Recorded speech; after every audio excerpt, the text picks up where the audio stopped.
I have one more comment to make before I end. This is the longest statement I've made so far about the virus. But before I make that last statement, someone came to me here in Islamabad and he said to me, Shaykh, in my village there was a family who fell ill with the virus. And Shaykh, nobody wanted to go to help them. All the villagers shunned them. He said, my wife and I, we had to go. And we had to take care of them until they recovered. And we didn't fall ill. My response is, what a pathetic state of affairs. Where people now in Pakistan have become so totally brainwashed that you would not go to your neighbor who has fallen ill. You're so scared of that, of death. We are a people who are not afraid to die. And yet today they're all afraid to die. But Russia is not like that.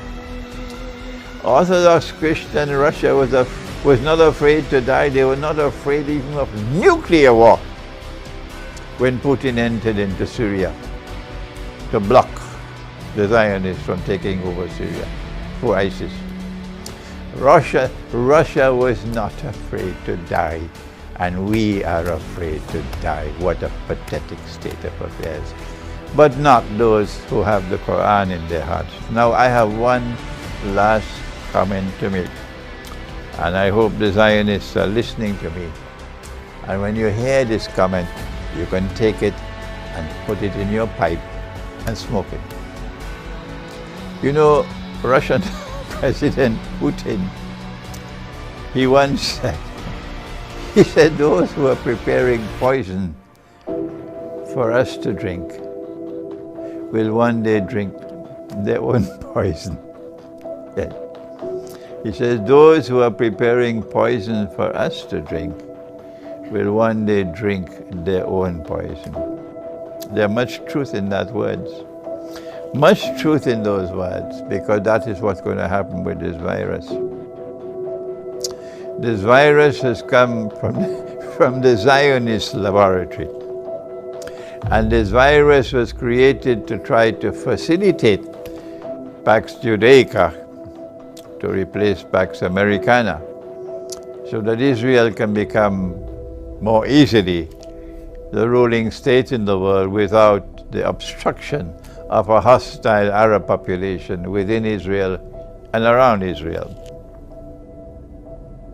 So using the virus as a biological weapon. But don't you know that Allah can also do it? Yes, I have to stop and laugh for a while. Have you forgotten that if you prepare poison for us to drink, that one day you can drink the same poison? Huh? Well, let me tell you what is the fate awaiting you. Our Prophet, Allah's blessings be upon him, described you as Gog and Magog. Yes. Because Gog and Magog are those who bring the Jews back to the Holy Land to reclaim it as their own. 2,000 years after Allah had expelled them and blocked their return. And guess what's the fate of Gog and Magog? Yes, there is one part of the fate in which they'll be checkmated in the north, and that's coming in the big war. Qarnayn, the first Qarn and the second Qarn, but that's not our subject. The Prophet said, alayhi salatu wasalam, that they will come down from the north and pass the Sea of Galilee on their way to Jerusalem. And by the time the last of them pass, before they're blocked, the last before they're blocked, they will say there used to be water here in the Sea of Galilee. Sea of Galilee will be dry. So there'll be one part of Gog and Magog which will be blocked in the north, in the second Qarn of Qarnayn. But the rest of Gog and Magog will be down in the south, in Jerusalem, around Jerusalem. And when Nabi Isa alayhi salam returns, when the true Messiah returns, when Jesus, the son of Mary, returns, and you attack him, and he goes up a mountain in Jerusalem, do you know what's going to happen then? Let me tell you. he will pray to the Lord God.